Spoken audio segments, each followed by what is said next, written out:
We're here today because big oil are reporting eye-popping fourth quarter profits while they price gouge working and middle-class families at the pump.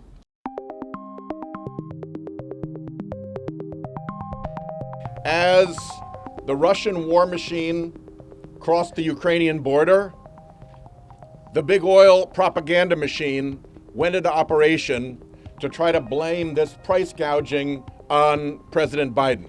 Over $200 billion that this industry has taken out of the pockets of hardworking Americans at the expense of people who are trying to make ends meet, people who are struggling to pay their utility bills and struggling with high prices at the pump.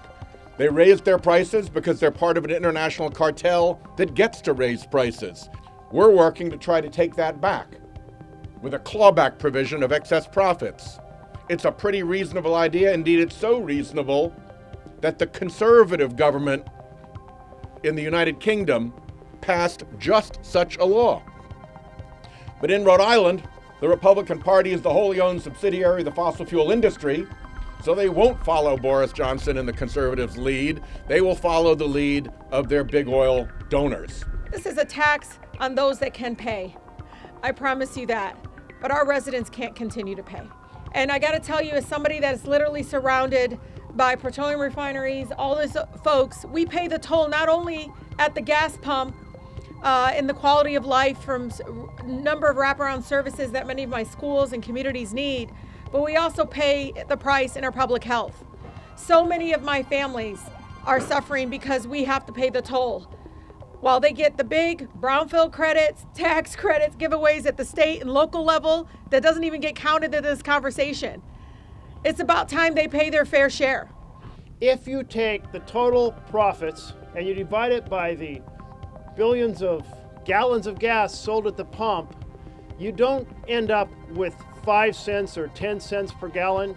You don't end up with 50 cents or $1 per gallon. You get in the vicinity of $2 or more per gallon. That's the size of the profit that we are talking about. And today they're lying about making renewable investments when they absolutely have not done that and are actually entrenching a greater fossil fuel infrastructure. But this is common sense legislation. We need to pass the windfall profits tax.